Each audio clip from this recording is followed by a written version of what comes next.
So mga karanso, pasok tayo dito sa water station ko.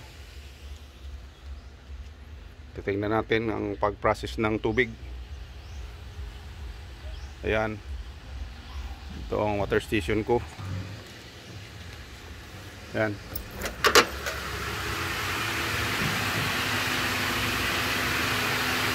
Ayan ang ano po.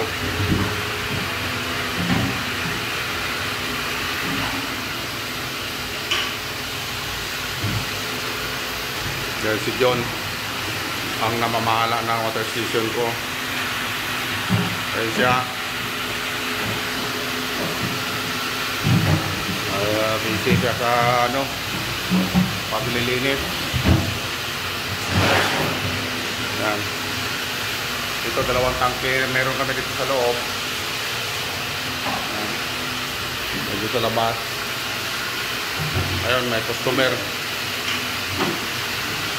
na ano,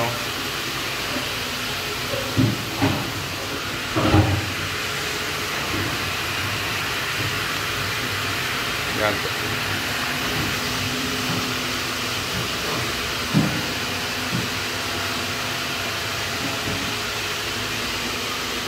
So ang source ng water ko rito sa water station ko ay deep well. Deep well siya, kaya medyo ang lasa ng tubig ay masarap. Ang TDS ng or total dissolved solid ng water station ko is 0.5 or hanggang 0.7. So talagang napaka maganda siyang inumin. Walang sayad sa lalamunan. So ito siya.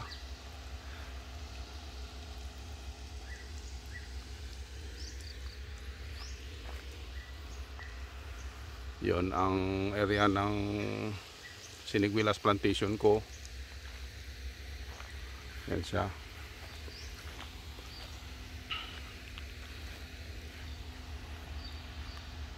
Yan.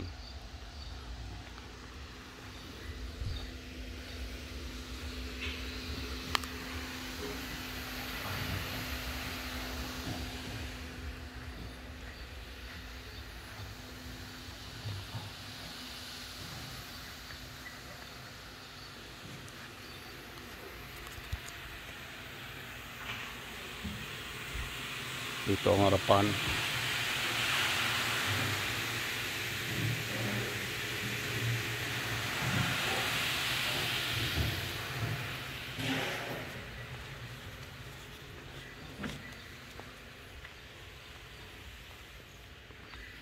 So yun siya. So ayun, pauwi na tayo doon sa ano.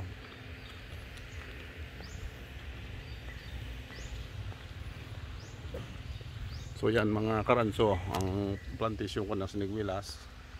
Yan, napakaraming bunga. Hindi na maubos-ubos. Yan.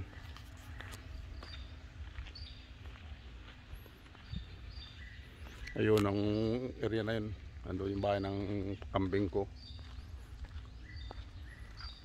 So ito Guyabano.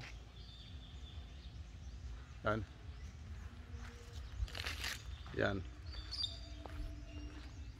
Bukod sa ano, iba't ibang klase ng prutas na meron tayo rito. Yan, atis. Yan. Yun, mga Siniguelas. Kaya kung mapansin nyo, daming hinog na. Yun.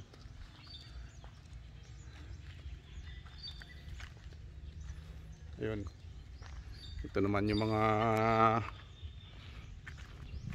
tupa ko. Yan sila. Nakabukod sa kambing. Yun. Kaya dito sila sa ilalim ng puno ng Siniguelas. Kasi kinakain nila yung mga nalaglag na ano, nalaglag na hinog na prutas na ano, nalaglag na sinigwilas. Saka pa ko mga sinigwilas. Bula tawag na to, balde. Tagbal ka ko ng balde. Yun. Saka na gaya dali. Diyan ko yan, saka dyan. Andiyan? Oo. Sige, magkuha kayo. Padala natin sa ano. Dandahan lang ha. Yan, lagay mo lang sa ano mo.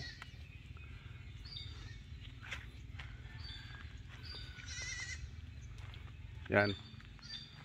Ayun, may isang maliit na ano, bagong panganak na kambing. Ay, dalawa pala. Ito ang pinakamasilan na ano, part ng ano, ng kambing. Dapat to, maliliit pa sila, eh hindi muna nila sama sa kanilang ano, inahin.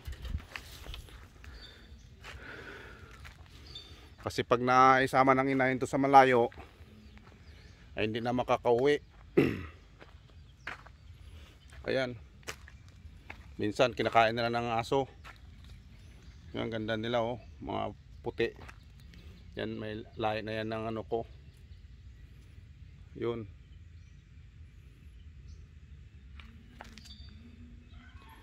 Dapat ito kinukulong doon sa ano, hanggang sa lumakas sila bago sila pakawalan. Kasi mga karancho, pag ganito palang kaliit at isinama ng inahin, ay hindi na sila minsan ang tendency ng kambing pag ganyan kaliliit pa lang, naiiwan ng inahin, natutulog sa damuhan o kaya sa gubat, hindi na sila makakauwi. Yun. Yan. Ayan ang bahay nila.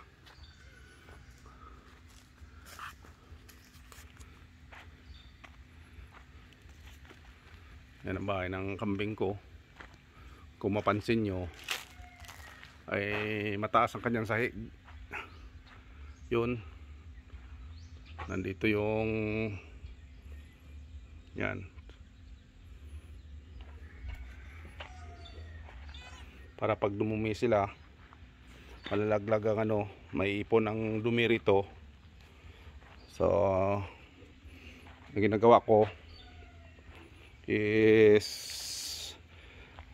iniipon ko to at ginagawa ko namang fertilizer sa mga tanim ko, mga prutas, gulay. So yun.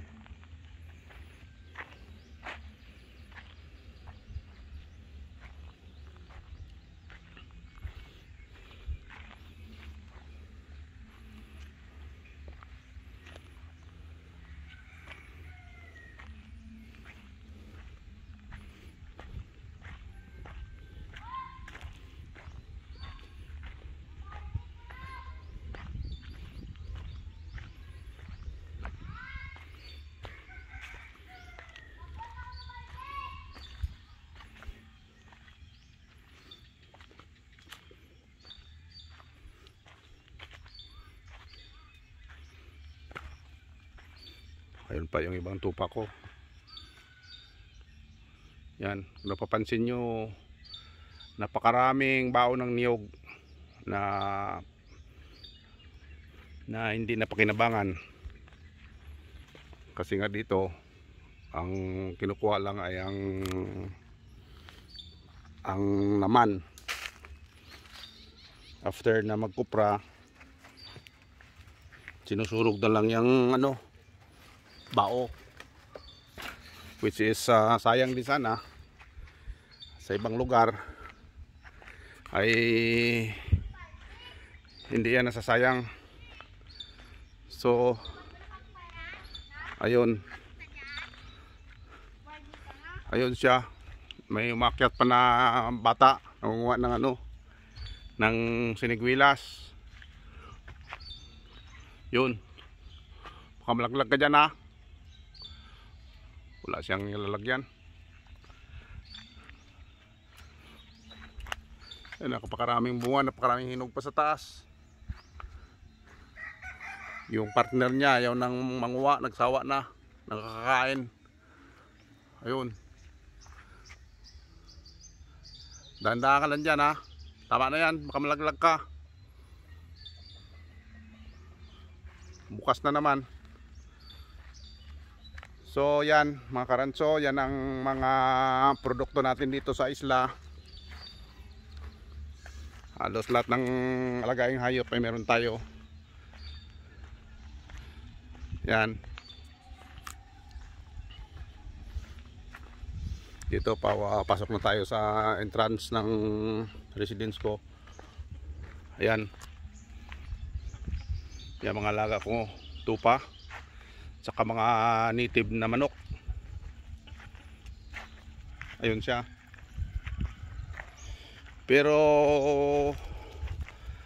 ako minsan imbis na isunugin namin yung mga baon ng niyog, ang ginagawa ko, pinaprocess ko, ginagawa kong uling.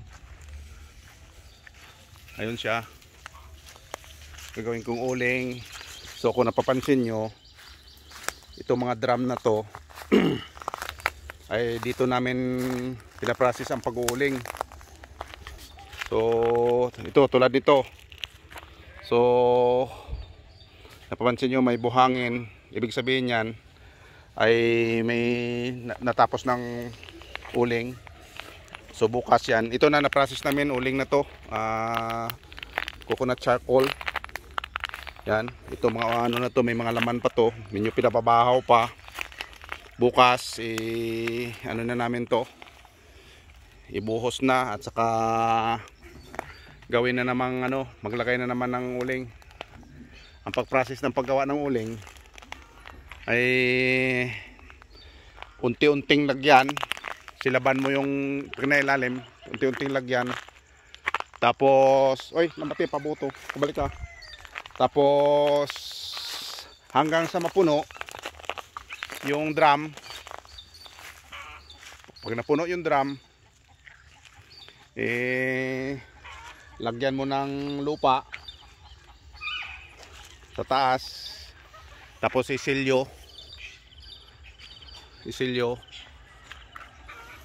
at saka palamigin. Kinabukasan ay ano mo na, ibuhos, yun na. So ayun mga karanso, bukod dito sa ano, sabi ko dami akong lagaing hayop. Ayun, may mga gansapa ako, pabo. Ito ang traktor ko. Yun. Ayan mga lagaing kong pabo. Yan.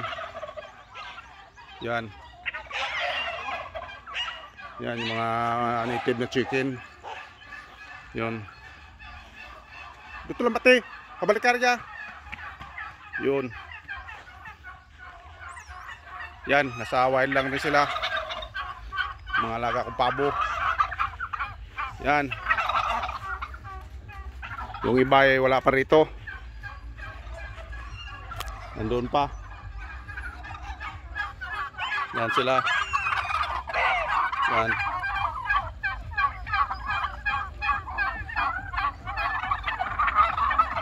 Yan.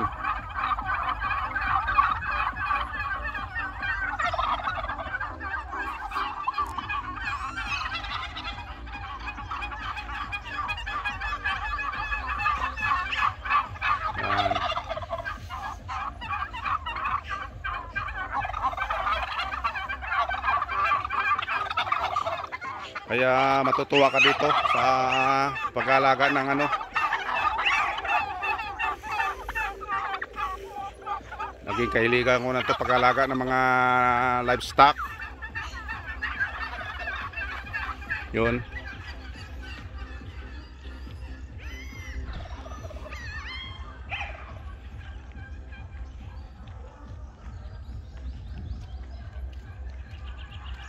Dito ta.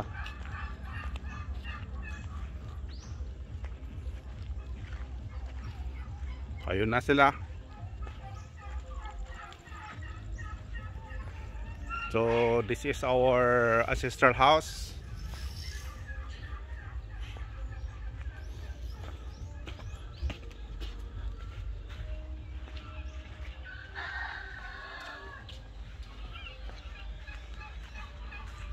Ayun.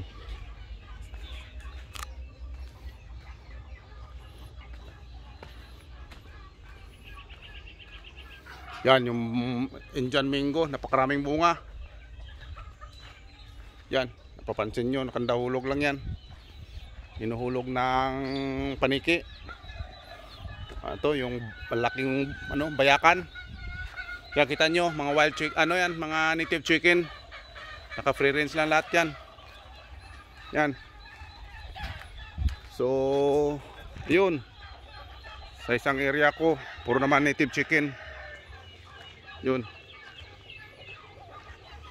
Ito ang kulungan ng ko, ng pabo.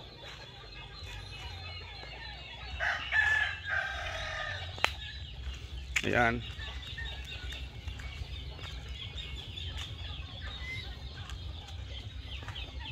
Ayun sila.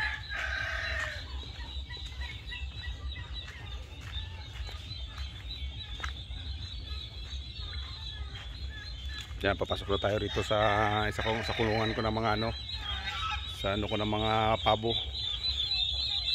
So itong kulungan na ito, nandyan yung mga maliliit kong pabo na ayun.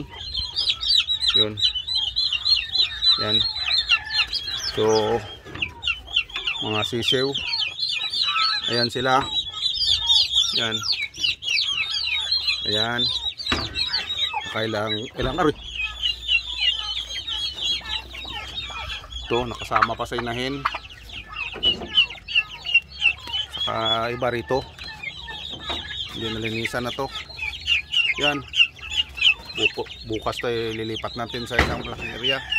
Ayos aja. Ayun. So, kasalukuyan natin pinapakain ng mga natin. Pabo. Saka mga native chicken. Yun.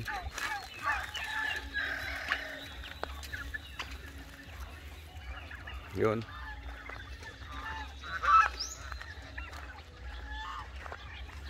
Ito, mayroon tayong gansa. Ito, may gansa tayo. Yun.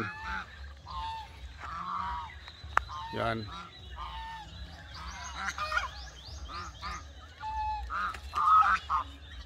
Ayun, nagalo-halo na to rito. May native na chicken, may gansa, may pabo. Yun. Ito mga prutas ko, ito mga bagong tanim ko. Ayan. Ayun, medyo malalaki ko ng pabo. Nandito na sila. Ayan. Ayan, medyo malalaki na. Separate sila. Ayan. O, dito may itlog pa. Magkakalat lang itlog ng native na manok. Ayun, ang iba naglimlim na. Pwede. Yan. Oh, doble-doble na sa limliman nila. Nagagawan sila. Ito, medyo malalaki na yung pabo. Iba. Yan. Yan, malalaki-laki na. Ano to? Wala pa nabukan? Ito? Palimpiyuhan tayo na yung serman niya ng Buli dyan. Yan. Guys. Bukas linisin natin yung mga kulungan. Yun. Yan, meron pa doon sa kabila. Ito mga kulungan ko. Ayun. Doon sa kabila. Ilan yan? Yan, daming itlog. Palimliman na natin yan. Okay, yan na muna. Bukas to bilangin mo ha.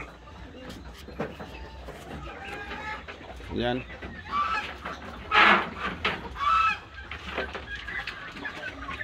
Ha? Uy, gutom man. Wala man tubig yan? Butang tubig. Ha? Bukan eh.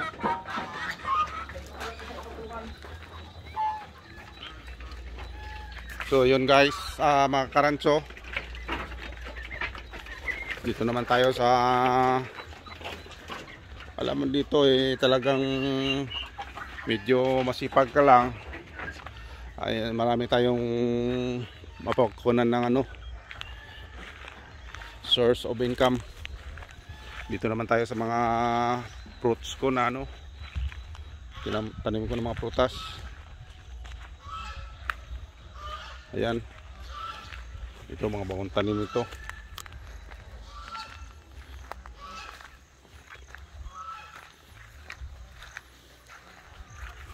Ayun,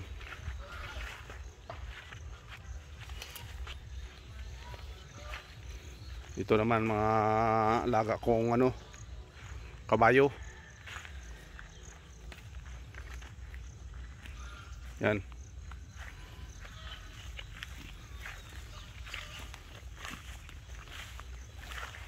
Ito si medyo payat pa sila pero pupunta na to ng pag magaganda ng katawan nito kasi nga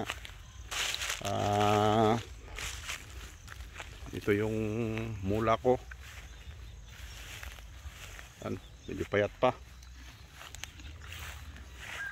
Ito yung isa. Ito guys, yung karancho sabi ko, yung mga pinag-ipunan ko ng ng dumi ng kambing. Ito gagawin natin abono yan dito sa mga tanim kong prutas. Ayun, kung napapansin nyo dyan, nakapalibot ng tanim kong prutas hanggang doon yun sa napakalawak na area na yun. Siguro ang plantation ko ng mango dyan nasa 1,000 na puno. So yan. Yan. So lahat yan, damo lang ang kinakain. Yan.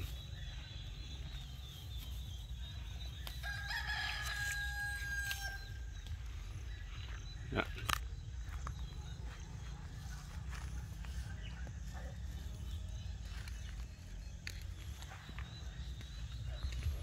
Yan doon sa unahan na area yun, nandoon ang mga tanim kong mangga.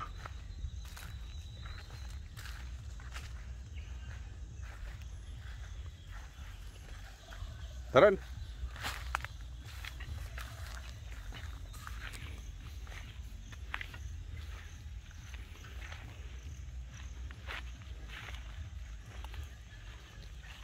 Yan to. Kung napapansin nyo doon, makikita nyo yan mga nauna kong tanim na mga mangga.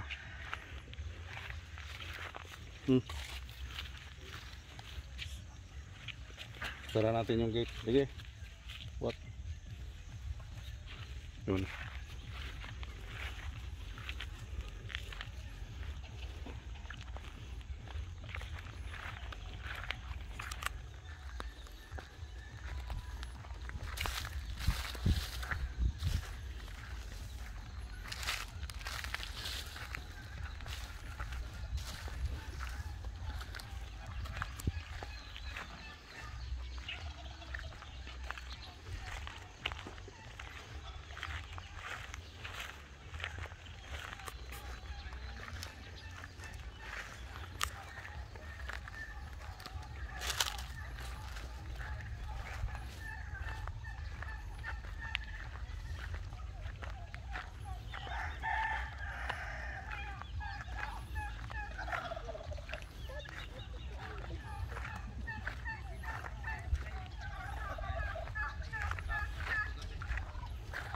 Yan mga karancho. Yan, tapos na silang kumain. Yan, pinapakain namin is yung lang palay na tsaka niyog, tsaka darak. Minsan pinipits ko rin. Pero actually ito naman kasing mga ano, pabo na to kumakain din to ng mga damo. So hindi to masila alagaan. Ayun, mga native chicken. So alo-alo na sila rito. Yan. Yun. So ito pang iba. Ipunari ka rin.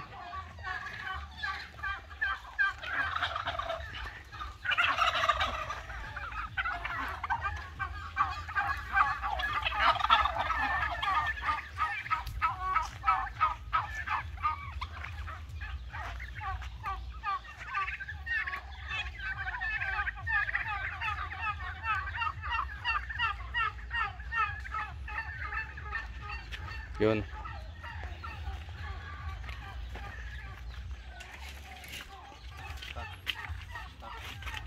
Tagap na to na yan. No. Ano guys? Babaw. Teka.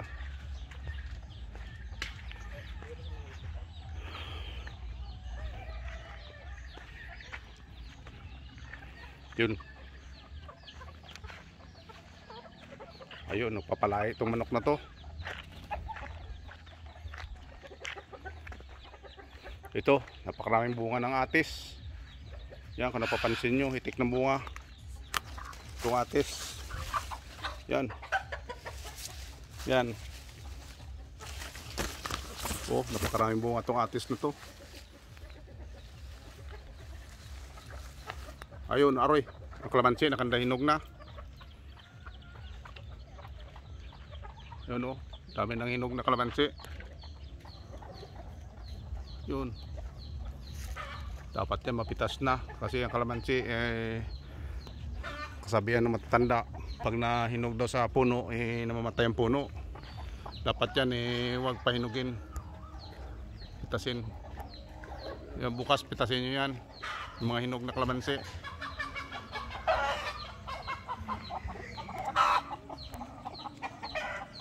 Yan. So yan, daming bunga ng ano, balik sa normal. Paano balik yung normal na yan? Yeah. Saan?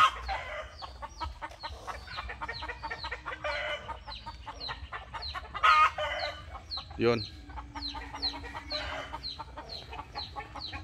Yun. Ito guys, mga karantsotop lang kawa namin. Napakalaki nito. Kasi nung unang panahon, yung mga lolo ko ay may hasinda ng gumagawa ng asukal.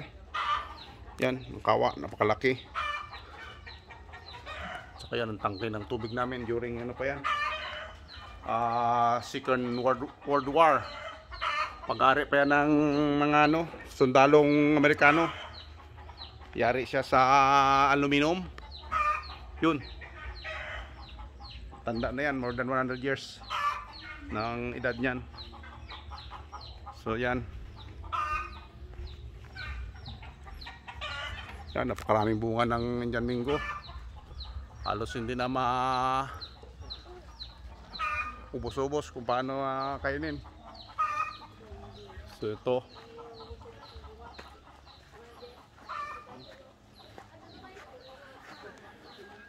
ito yung private chapel namin, kasalukuyan kong pinapagawa.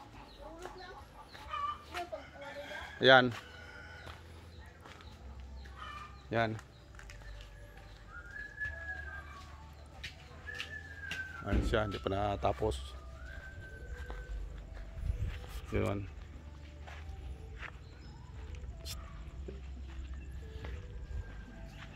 Ayun.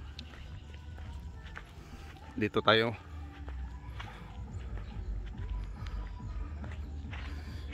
Yung mga sasakyan ko dito.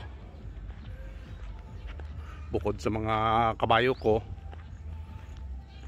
itong 4x4 ko na sasakyan. Ginagamit ko sa pag-ikot-ikot sa rancho. Yan. Kasi kailangan dito ang sakyan mo is 4x4. Kasi nga ang daan is rough road. Yan siya. Army type na owner. Yun. Yan siya. Yan. Tapos ito pa yung isa. Yan. Yan. Yan. Mahilig din tayo dyan sa magkoleksyon ng mga ano, ng mga sasakyan na 4x4. Actually yung mga sasakyan ko mga karanso is 4x4 yan. Yan. Kahit doon sa Mindoro may mga sasakyan na puro 4x4 yun. Yan siya. Yun. So dito naman yung plantation ng orchids ko. Yan ang ano ni Mrs. Kanyang libangan. Ayun. Yun.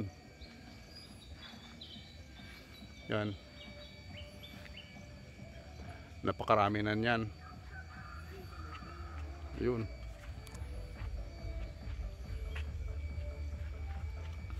Yung iba dyan eh namumulaklak na. Yan siya.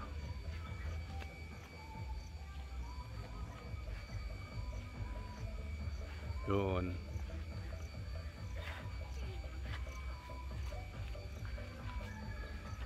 Tapos dito sa loob, itong gate ko pala, dito sa loob meron pa. Yan. Yan, yan. Ito siya, mga gandang bulaklak nito. May iba-ibang kulay. Yun. Yan.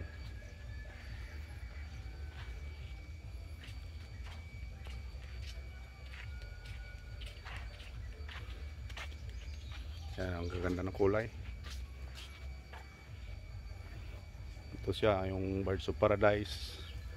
Ito, bagong namumukadkad ng bulaklak. Yun. Ano, parang tiger to. Yun. Yan siya.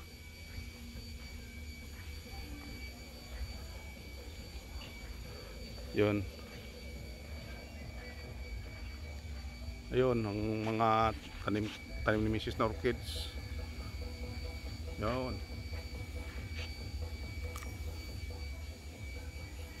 Yan, ang iba talagang namumulaklak na. Andun sa labas. Ayun. Ito pala yung rest house namin.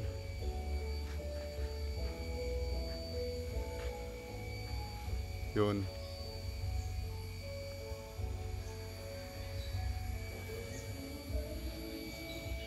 Yun.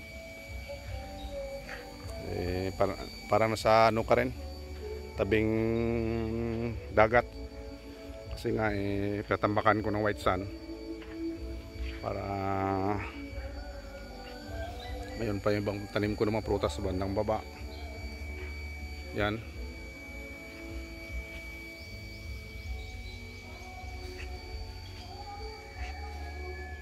Yan guys, mga karanso. Yan siya.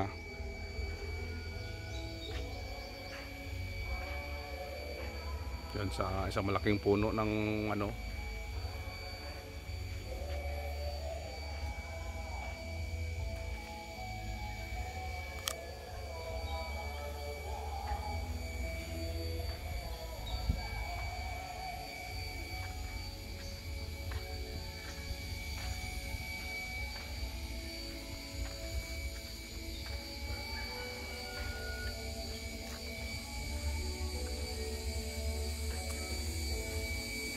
Mag-ikot tayo dito sa kabila.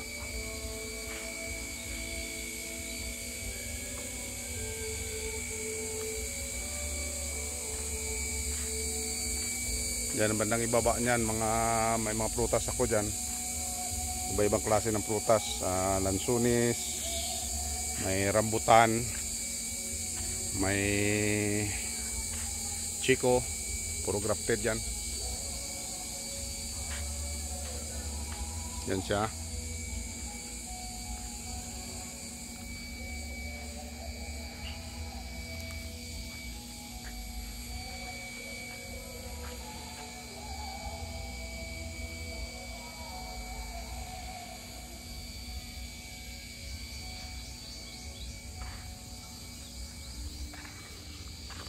So mga tanim kong alas 10.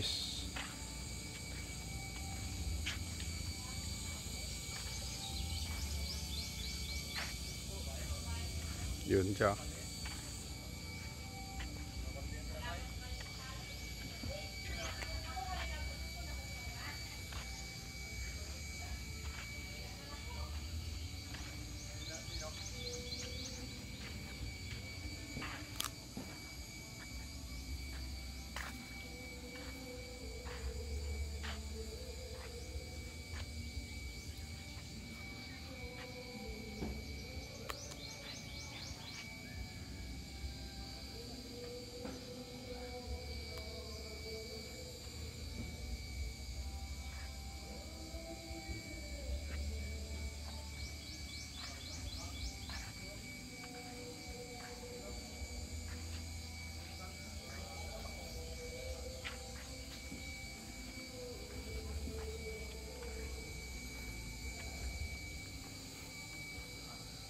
Ito pala mga karanso, yung koleksyon ko ng mga motorsiklo.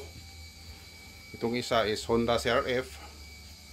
At itong isa is Yamaha Zero. So yan din ang isa sa mga hilig natin.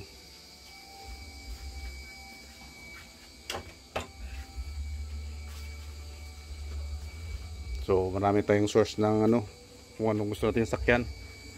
May mga mountain bikes din tayo. Yan.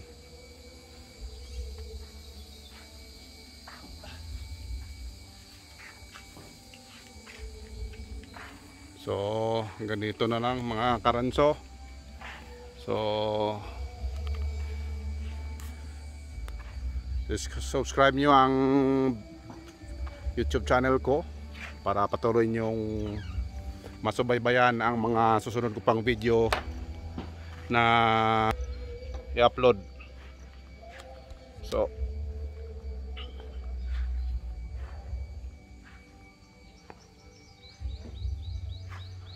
thank you sa lahat ng nag-subscribe at nag-like sa aking video. Thank you.